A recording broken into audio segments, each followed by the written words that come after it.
نضيء بنورنا الدنيا وننشر في الفضاء أملا ونعلي عزم همتنا فمن طلب العلا وصل. بسم الله الرحمن الرحيم. أعوذ بالله من الشيطان الرجيم. بسم الله الرحمن الرحيم. الحمد لله رب العالمين الرحمن الرحيم مالك يوم الدين إياك نعبد وإياك نستعين اهدنا الصراط المستقيم صراط الذين أنعمت عليهم غير المغضوب عليهم ولا الضالين. شروع کرتا ہوں اس اللہ کے نام سے جو بڑا مہربان نہایت رحم کرنے والا ہے. تمام تعریف ہے اس اللہ کے لیے جو سارے جہانوں کا پالنہار ہے، جو بڑا رحمان اور رحیم ہے، جو یوم جزا کا بدلے کے دن کا مالک ہے. ایاک نعبد، ہم تیری ہی عبادت کرتے ہیں، وایاک نستعین، اور تجھ ہی سے مدد طلب کرتے ہیں. اہدنا الصراط المستقیم، اے اللہ تو ہمیں سیدھے راستے کی ہدایت عطا فرما. صراط الذین انعمت علیہم، ان لوگوں کے راستے کی جن پر آپ نے انعام کیا. غیر المغضوب علیہم ولا الضالین، نہ کہ ان لوگوں کے راستے کی جن پر آپ غصہ ہوئے، غضبناک ہوئے. ولا الضالین، اور نہ ہی ان لوگوں کے راستے کی جو گمراہ ہوئے. سورہ فاتحہ کی پہلی آیت الحمدللہ رب العالمین. اللہ رب العزت نے اپنی اس کتاب کو الحمدللہ رب العالمین سے شروع کیا.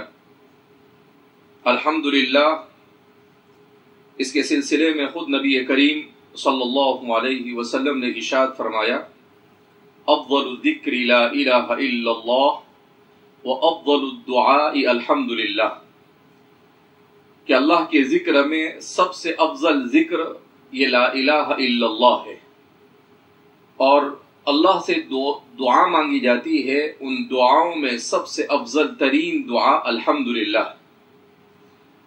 اتنی افضل دعا کہ اپنی جامع ترین کتاب کا آغاز بھی اس سے کیا. حضرت آدم علیہ السلام کو جب اللہ رب العزت نے بنایا آپ کو، اس کے بعد جب آپ کی روح اور آپ کو جان وَنَفَخْتُ فِيهِ مِن رُوحِي، قرآن میں اللہ فرماتے ہیں کہ آدم علیہ السلام کے جسد خاکی میں، مٹی، گارے اور پانی سے بنے ہوئے اس جسد میں، اس پتلے کے اندر اللہ نے پھونک دیا. اللہ کے پھونکنے سے، قرآن کی آیت ہے وَنَفَخْتُ فِيهِ مِن رُوحِي، تو اللہ نے جب پھونک دیا تو اللہ کی اس پھونک سے حضرت آدم علیہ السلام کے مٹی کے بنے ہوئے اس پتلے میں جان آئی. جب وہ جان یہاں تک پہنچی، ناک تک پہنچی، تو حضرت آدم علیہ السلام کو چھینک آئی. حدیث پاک میں ہے جیسے ہی آپ کو چھینک آئی تو آدم علیہ السلام نے کہا الحمدللہ. کیا کہا؟ الحمدللہ. گویا اللہ نے انسان کو بنایا، اور انسان نے بننے کے بعد سب سے پہلے اپنی زبان سے جو کلمہ ادا کیا وہ کیا ہے؟ الحمدللہ. تو حضرت آدم علیہ السلام کی زبان اقدس سے ادا ہونے والا بننے کے بعد سب سے پہلا کلمہ الحمدللہ ہے. اسی لیے اللہ نے اپنی کتاب کو بھی الحمدللہ سے شروع کیا. الحمدللہ کے سلسلے میں بیان کیا کہ الحمدللہ یہ اللہ کو اتنا پیارا ہے کہ خود نبی کریم صلی اللہ علیہ وسلم ارشاد فرماتے ہیں کہ قیامت کے دن لواء حمد میرے ہاتھ میں ہوں گی. کیا مطلب؟ کہ حمد کا جھنڈا میرے ہاتھ میں ہوگا، اور کثرت سے اللہ کی حمد کرنے والے میرے اس جھنڈے کے نیچے ہوں گے، اور میں جنت میں داخل ہو جاؤں گا. تو اس سے بھی اندازہ ہوتا ہے کہ لفظ الحمدللہ یہ کتنا افضل ترین ہے.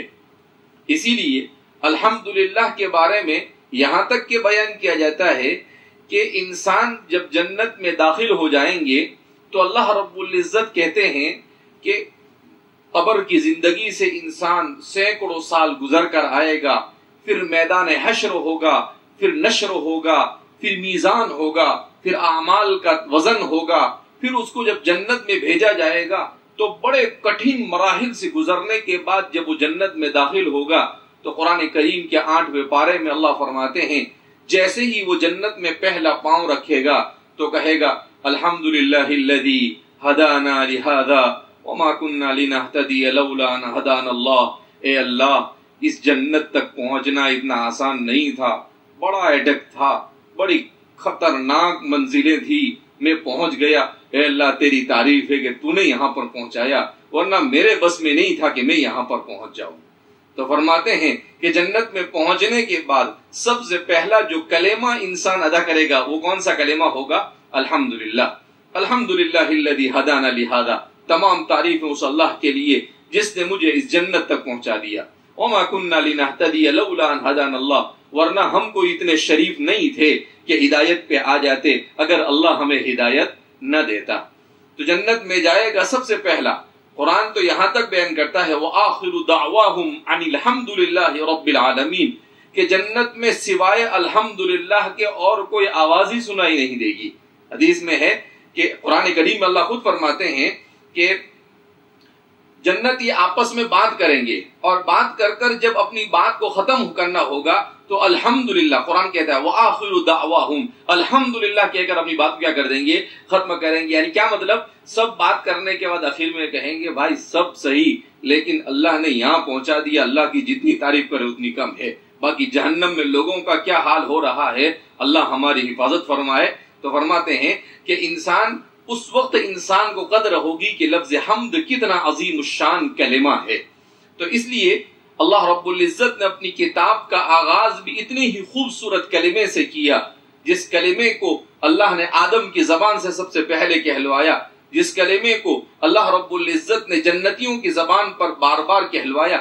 یہاں تک کہ روایت میں حضور نے ارشاد فرمایا کہ جنت میں جب انسان کو میوزک اور موسیقی سننے کا شوق ہوگا تو وہاں پر میوزک اور موسیقی تو ہوگی نہیں، تو کہا کہ لوگ الحمدللہ کو اتنے بہترین ترنم سے پڑھیں گے کہ دنیا کی ساری موسیقیاں لوگ بھول جائیں گے کہ دنیا کی میوزک اور موسیقی یہ کیا چیز ہے. کہا یہ سب بھول جائیں گے. کہا الحمدللہ کو اتنے ترنم کے ساتھ وہاں پر پڑھا جائے گا. گویا کہ جنت میں جیسے ہم دیکھتے ہیں یہاں پر دنیا میں ہمیشہ رنگ بجتی رہتی ہے موبائل کی الگ الگ، وہاں پر سوائے الحمدللہ کے اور کوئی ٹون اور کوئی رنگ آپ کو سنائی دے گی نہیں. تو اتنا جامع ترین کلمہ.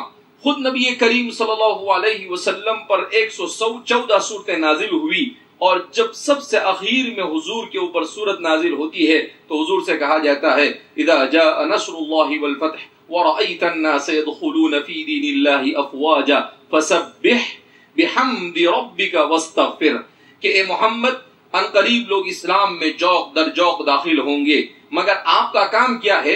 کہا کہ آپ نے اپنے مشن کو پورا کیا، آپ نے انسانوں تک اللہ کے پیغام کو پہنچا دیا، اب آپ سبحان اللہ و بحمدہ الحمدللہ الحمدللہ کہتے رہو. اللہ کے رسول کو بھی یہ کہا گیا کہ آپ الحمدللہ کا ورد کرتے رہو. اسی لیے فرماتے ہیں کہ وہ بندہ سب سے زیادہ خوش قسمت ہوگا جس بندے کی نامہ اعمال میں کثرت سے الحمدللہ لکھا گیا ہوگا، یعنی جس نے زندگی میں زیادہ سے زیادہ الحمدللہ کا ورد کیا ہوگا. وہ ایک جماعت ہوگی جس کو الحمادون کے نام سے پکارا جائے گا، یعنی کثرت سے اللہ کی تعریف کرنے والے. تو اللہ رب العزت کا انتہائی محبوب کلام قرآن کریم خود بیان کرتا ہے وَإِن مِّن شَيْءٍ إِلَّا يُسَبِّحُ بِحَمْدِهِ وَلَكِن لَّا تَفْقَهُونَ تَسْبِيحَهُمْ، کہ دنیا میں جتنی بھی چیزیں ہیں، چاہے لکڑی ہو، چاہے پتھر ہو، چاہے پانی ہو، چاہے جان والی ہو، چاہے بے جان ہو، وہ سب کے سب اللہ کی تسبیح بیان کرتی ہے. کیا تسبیح بیان کرتی ہے؟ بحمدی، اللہ کی حمد. سب الحمدللہ کہہ رہے ہیں. یہ پنکھا بھی الحمدللہ کہتا ہے، یہ چھت بھی الحمدللہ کہتا ہے، یہ پتھر بھی، یہ ہمارے سر پہ ٹوپی ہے وہ بھی، یہ کرتا بھی، ہر چیز اللہ کی تسبیح. اور کون سی تسبیح بیان کر رہی ہے؟ اللہ کی الحمدللہ کی تسبیح بیان کرتی رہتی. اللہ فرماتے ہیں اب انسان سوچتا ہے کہ سب الحمدللہ پڑھ رہے ہیں تو ہم کو تو سنائی بھی نہیں دیتا. اللہ نے پہلے کہا وَلَكِن لَّا تَفْقَهُونَ تَسْبِيحَهُمْ، مگر وہ تمہیں سمجھ میں آتی نہیں ہے. تو یہ تو اللہ نے ایسا نظام بنایا کہ انسان کو جو سننے کی کیپیسٹی دی ہے تو اس کا والیوم اللہ نے فکس کیا ہے. اگر اللہ انسان کا والیوم اور تھوڑا سا سلو کرے کہ اور باریک باریک چیزیں اسے سمجھ میں آنے لگ جائے اپنے ارد گرد کی، تو انسان کو سوائے آوازوں کے کوئی چیز اس کے کان میں پڑے ہی نہیں، اسے کچھ سمجھ میں ہی نہیں آئے۔ تو اللہ رب العزت فرماتے ہیں کہ یہ الحمدللہ، اس لیے ہمیں بھی خود نبی کریم صلی اللہ علیہ وسلم نے ارشاد فرمایا کہ سب سے افضل ترین بندہ وہ ہے جو صبح میں 100 مرتبہ سبحان اللہ و بحمدی اور شام کو 100 مرتبہ سبحان اللہ و بحمدی کہے، وہ اللہ کی نگاہ میں اپنے بندوں میں سب سے بہترین بندہ ہے۔ چھوٹا سا عمل ہے، اس کے لیے آپ کو کوئی 2-4 گھنٹے بیٹھنے کی ضرورت نہیں۔ سبحان اللہ و بحمدی کتنی دیر لگتی ہے؟ 1 سیکنڈ لگتا ہے۔ سبحان اللہ و بحمدی پڑھنے میں کتنے سیکنڈ لگتا ہے؟ 1 سیکنڈ۔ تو 100 مرتبہ پڑھنا ہے تو کتنے سیکنڈ لگیں گے؟ 100 سیکنڈ لگیں گے۔ 100 سیکنڈ کا مطلب کیا ہے؟ 1.5 منٹ، 1.5 منٹ اور تھوڑا سا، پونے 2 منٹ، پونے 2 منٹ سے بھی کم، اتنا پڑھو، اور اللہ کے سب سے افضل بندے کے اندر میں اس کا کیا ہوتا ہے؟ شمار ہوتا ہے۔ تو جتنے بھی ہم بیٹھے ہیں، ہم سب نیت کریں کہ آج سے، ابھی سے شروع کر دیں گے کہ روزانہ شام کو اور صبح میں 100 مرتبہ کیا پڑھیں گے؟ سبحان اللہ و بحمدی۔ حدیث میں بھی آتا ہے، بخاری کی آخری روایت ہے، کلمتان حبیبتان الی الرحمن ثقیلتان فی المیزان سبحان اللہ و بحمدہ سبحان اللہ العظیم، کہ 2 مختصر سے کلمے ہیں جو زبان پر بڑے ہلکے ہیں، مگر کل قیامت کے دن ترازو میں جہاں پر اعمال کا وزن کیا جائے گا اور کاؤنٹنگ کی جائے گی، وہاں پر وہ سب سے بھاری ہوں گے، اور وہ ہے سبحان اللہ و بحمدہ سبحان اللہ العظیم۔ تو بہرحال لفظ حمد پر لوگوں نے پوری کتابیں لکھی، صرف الحمدللہ کے اوپر 250 300 صفحے کی کیا لکھی گئی ہے؟ کتابیں لکھی گئی۔ کس کے اوپر؟ صرف لفظ الحمدللہ کو سمجھانے کے لیے۔ اسی کو تو کہتے ہیں اللہ کی کتاب۔ رب العالمین، تمام تعریفیں اس اللہ کے لیے جو تمام جہانوں کا پالنہار ہے۔ اللہ کا لفظ اللہ کی ذات پر بولا جاتا ہے، اس ذات جس کی تعریف ہمارے علماء نے کی ہے۔ ہم مسلمان ہیں، ہمیں معلوم ہونا چاہیے کہ اللہ کا ڈیفینیشن کیا ہے۔ ڈیفینیشن تعریف سمجھتا ہے نا؟ بھئی کوئی بھی چیز آدمی دیکھتا ہے، تو جیسے آپ کی کسی سے ملاقات ہوئی تو آپ فوراً اس سے کیا کہیں گے؟ خیریت، آپ کا واٹ از یور نیم، آپ کا نام کیا ہے، فرام ویئر آر یو، آپ کہاں سے، واٹ آر یو ڈوئنگ، آپ کیا کرتے ہیں، یہی پوچھتا ہے نا آدمی، تو تعارف کرتا ہے۔ اب ہم اللہ کو مانتے ہیں مگر ہم کو یہ نہیں معلوم کہ اللہ کون ہے۔ تو ہمارے علماء نے قرآن اور حدیث کو سب کو سامنے رکھ کر اللہ کا ڈیفینیشن بیان کیا، اللہ کی تعریف کی ہے کہ اللہ کون ہے۔ کہا اللہ الواجب الوجود، ایک ایسی ہستی ہے جو واجب الوجود ہے، المستجمع لجمیع صفات الکمال، جو ساری خوبیوں کی مالک ہے، جتنی بھی خوبیاں ہو سکتی ہے ان سب خوبیوں اللہ کے اندر وہ ساری خوبیاں جمع ہے۔ المنزہ عن جمیع الرذائل، اور جو ساری کے ساری رذائل سے اور بری صفات سے اللہ کی ذات کیا ہے؟ پاک ہے۔ اب اس کو تھوڑا سا 1 منٹ کے لیے ہم سمجھ لیتے ہیں۔ واجب الوجود کا کیا مطلب؟ یعنی اس دنیا میں آپ سائنس پڑھتے ہیں، آپ نے پڑھا ہوگا بایولوجی وغیرہ کے اندر میں کہ کس طریقے سے چیزیں بنتی ہے، اس کا کریشن کیسے ہوتا ہے۔ تو انسان کی عقل، فلسفہ، دماغ سب یہ کہتا ہے کہ ٹھیک ہے، میں نے بنایا، اس نے بنایا، لیکن ایک جگہ پر جا کر رکنا پڑے گا آپ کو کہ کوئی ایک ایسا ہے جس نے سب کو بنایا مگر اس کو کسی نے نہیں بنایا۔ انسان کی عقل ہی کہتی ہے کہ کوئی ایک ہستی ایسی ہونی چاہیے اس کو کسی نے نہ بنایا ہو مگر اس نے سب کو کیا کیا ہو؟ بنایا ہو۔ تو اس کو کہتے ہیں واجب الوجود، یعنی جس کا وجود ضروری ہے، جس کے بغیر چل ہی نہیں سکتا ہے۔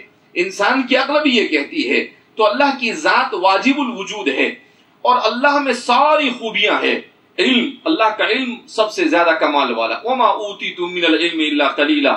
انسان، دنیا میں کروڑوں انسان ہے، کسی کے پاس تفسیر کا علم ہے، کسی کے پاس حدیث کا علم ہے، کسی کے پاس فقہ کا علم ہے، کسی کے پاس نحو ہے، کسی کے پاس صرف ہے، کسی کے پاس فزکس ہے، کسی کے پاس کیمسٹری ہے، کسی کے پاس بایولوجی ہے، کسی کے پاس انجینئرنگ ہے، کسی کے پاس فارمیسی ہے، پھر فارمیسی کے بہت سارے سبجیکٹ۔ تو یہ ساری کے ساری چیزیں، یہ سارا علم مل کر اللہ فرماتے ہیں وما اوتیتم من العلم الا قلیلا، اے انسان زیادہ اترا مت، تجھے تھوڑا سا دیا ہے. کتنا دیا ہے؟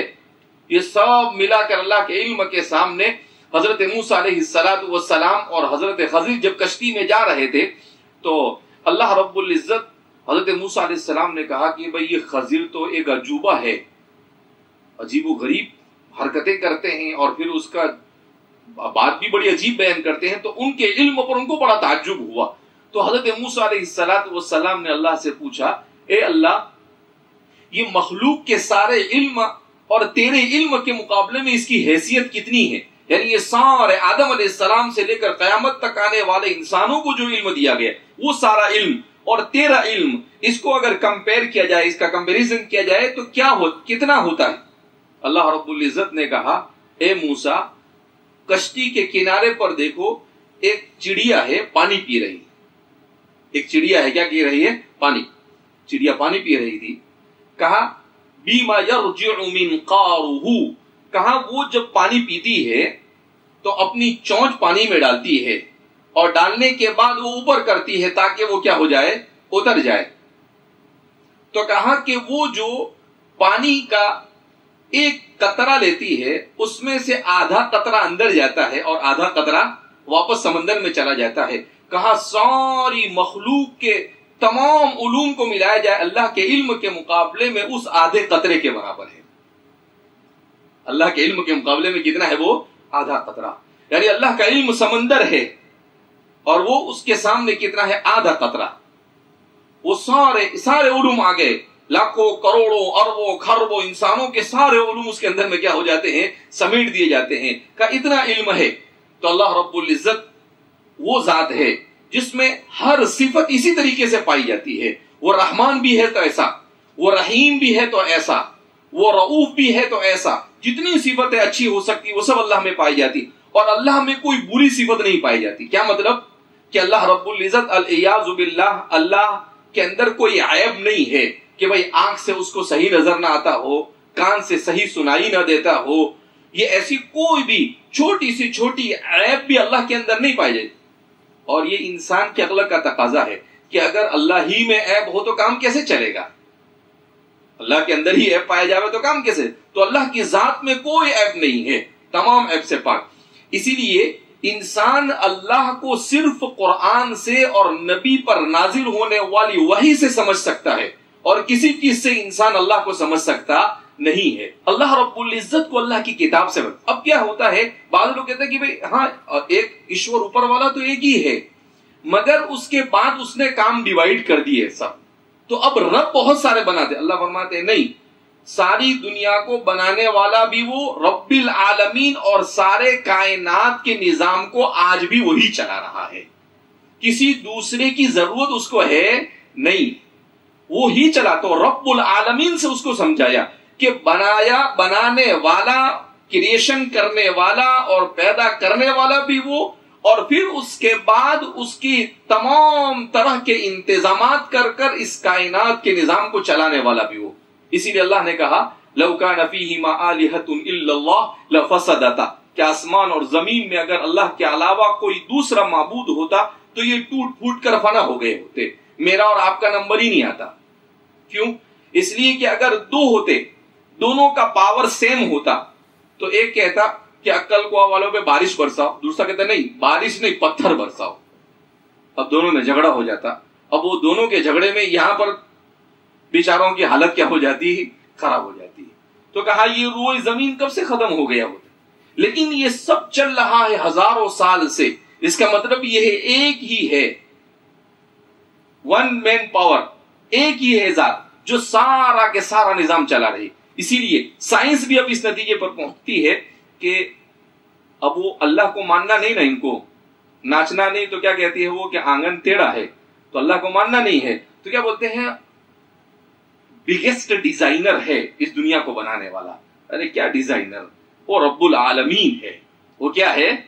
وہ سارے جہانوں کے نظام کو چلانے والا ہے. ڈیزائنر کیا ہوتا ہے؟ کوئی حیثیت نہیں اس کی. تو اللہ رب العزت سے بڑھ کر اور کوئی، تو اللہ نے اس میں بتلایا. تو سب سے پہلی آیت میں اللہ نے عقید توحید کو ہم کو سمجھایا کہ یہ سب سے بنیادی عقیدہ ہے اسی کے لیے انسان کو اس سرزمین پر اللہ نے پیدا کیا کہ ایک اللہ کو مانا جاوے اور اس اللہ کے ساتھ اس کی ربوبیت میں اور اس کی الوہیت میں اس کے معبود ہونے میں کسی کو شریک نہ ٹھہرایا جائے، کہ اسی کی عبادت کی جائے گی، اسی کو مانا جائے گا اور اس کے علاوہ اور کسی کو مانا جائے گا نہیں۔ اللہ رب العزت ہم سب کو اپنی محبت اور اپنا عشق نصیب فرمائے، اور اللہ رب العزت کفر سے، شرک سے، نفاق سے، معصیت سے اور گناہوں سے ہماری حفاظت فرمائے۔ رمضان المبارک کے اس مہینے کی برکتوں سے اللہ ہم سب کو بہراور فرمائے۔ ایک بزرگ کا مقولہ آج صبح میں نے پڑھا کہ رمضان المبارک میں نیکی کرنا آسان ہے۔ انہوں نے بڑا اچھے انداز میں سمجھایا، کہا کیوں آسان ہے؟ کہا سال بھر انسان کے ساتھ گناہوں کی طرف کھینچنے والی دو چیزیں ہوتی ہیں، ایک ہوتا ہے انسان کا نفس اور دوسرا ہوتا ہے شیطان۔ لیکن رمضان کا مہینہ شروع ہوتا ہے تو احادیث صحیحہ میں ہے کہ شیاطین کو قید کر دیا جاتا ہے، تو اب شیطان بند ہو گیا، تو اب انسان کو برائی سے بچنے کے لیے اور نیکی کی طرف جانے کے لیے صرف ایک کا مقابلہ کرنا ہے، اور وہ کون ہے؟ نفس۔ اور وہ کون ہے؟ نفس۔ تو اس لیے انسان تھوڑی سی ہمت اور محنت کرتا ہے تو اس کے لیے نیکی کرنا کیا ہو جاتا ہے؟ آسان ہو جاتا ہے۔ لیکن ہمت نہ کرے، کوشش نہ کرے تو کچھ نہیں ہوتا ہے۔ یہ تو اللہ نے کہا ان اللہ لا یغیر ما بقوم حتی یغیروا ما بانفسہم، جب تک کہ ارادہ، نیت اور ہمت نہیں ہوگی وہاں، تو اس لیے رمضان میں نیکی آسان ہوتی ہے، تھوڑی سی محنت، اور پھر پورا رمضان انسان نیکیوں کے ساتھ اور گناہوں سے بچ کر گزارتا ہے تو پھر کیا ہو جاتا ہے؟ یہ نفس آپ کے تابع ہو جائے گا، اور جب نفس آپ کے تابع ہو جائے گا تو دوسرے 11 مہینے آپ پر شیطان زیادہ اثر نہیں کرے گا۔ اسی لیے مجدد الفسانی رحمۃ اللہ علیہ نے فرمایا کہ جس کا رمضان ترتیب کے ساتھ، نیکیوں کے ساتھ، اطاعت اور عبادت کے ساتھ گزرے گا، اس کا پورا سال اطاعت اور عبادت کے ساتھ گزرے گا، اور جس کا رمضان بے ترتیبی کے ساتھ اور گناہوں کے ساتھ گزرے گا، اس کا پورا سال گناہوں کے ساتھ گزرے گا۔ اللہ رب العزت ہمیں نیکیوں کے ساتھ رمضان گزارنے کی توفیق مرحمت فرمائے، کہنے سننے زیادہ عمل کی توفیق مرحمت فرمائے۔ وآخر دعوانا الحمدللہ۔